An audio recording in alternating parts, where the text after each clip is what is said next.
When it comes to saving lives, I don't play around.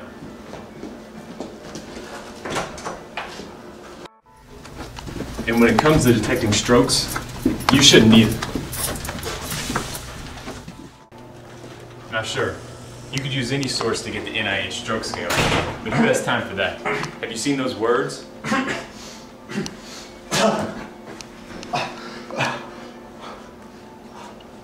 When you need an explanation that can help you save lives, there's only one place to turn, and that's Wikipedia.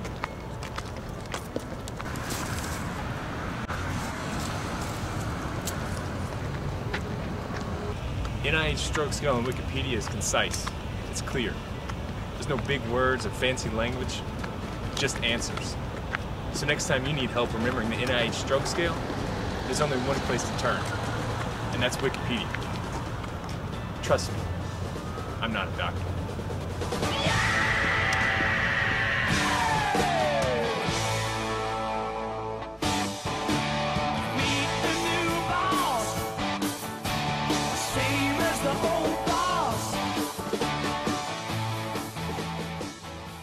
I would like to make clear that I am not a doctor, nor am I qualified to teach in the use of NIH Stroke Scale. However, I would like to provide a brief overview of the components of the stroke scale. If you would like more complete information, I would request that you seek out more detailed sources. The NIH Stroke Scale stands for the National Institutes of Health Stroke Scale. This is a stroke assessment technique used by healthcare providers to objectively quantify the impairment a stroke has caused. The NIH Stroke Scale has a scoring system that ranges from 0 to 42, with 0 indicating no stroke and 42 indicating the most severe stroke.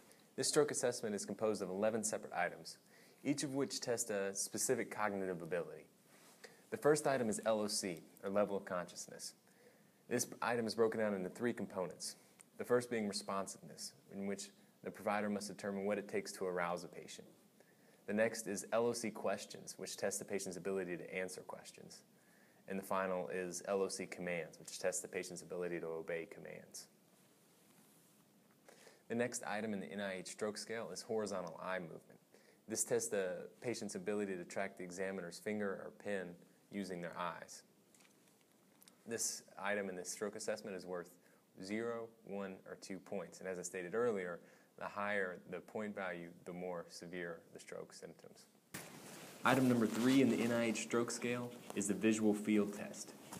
In this test, the examiner will test the patient's vision in each quadrant of each eye. The maximum point value in this assessment is 3. Item number 4 of the NIH Stroke Scale is facial palsy.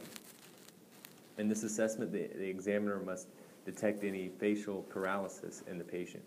Typically, this involves asking the patient to do a series of facial expressions in which the examiner can detect any facial paralysis. Item number 5 in the NIH Stroke Scale is the motor arm assessment. In this assessment, the examiner will instruct the patient to extend his or her arm, and then the examiner will detect if there's any arm drift.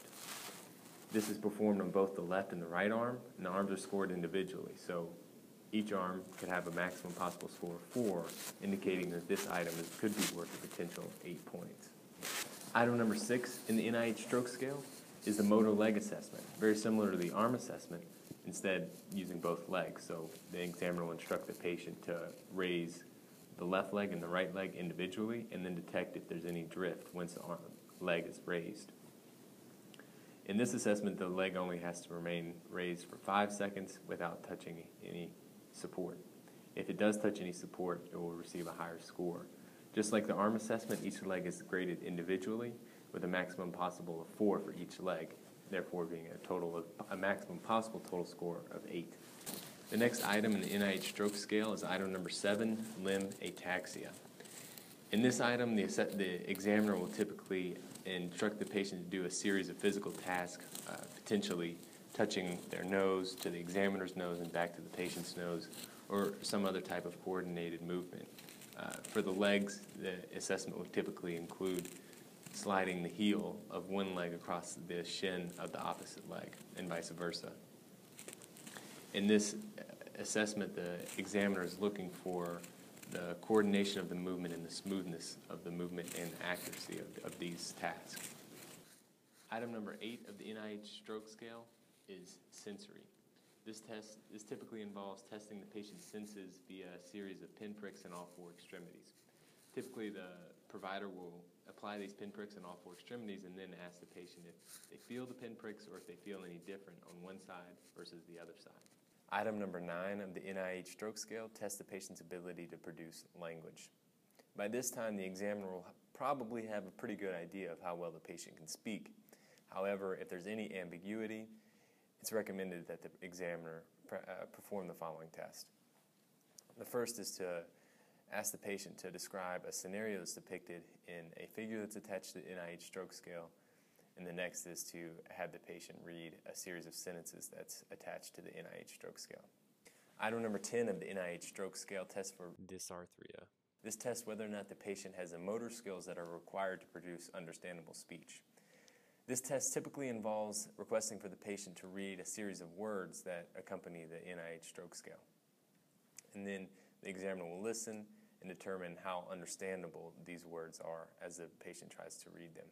The 11th and final item of the NIH Stroke Scale tests for extinction and inattention. In this assessment, the provider will utilize a technique known as double simultaneous stimulation. This technique is performed by instructing the patient to close his or her eyes and then touching the patient on either the left side, the right side, or both sides at the same time, while asking the patient to tell you what side you're touching them on. While repeating this test several times, the examiner will determine if the patient is unable to respond correctly on the left side or the right side and score the patient accordingly. Several studies have found that the NIH stroke assessment is a very reliable indicator of the size of the stroke as well as the eventual patient outcomes. Baseline NIH scores less than 16 tend to have a strong probability of patient death, while baseline scores less than 6 indicate a strong probability of a good recovery. Studies have found that on average, an increase of 1 point in a patient's NIH stroke scale decreases the likelihood of an excellent outcome by 17%.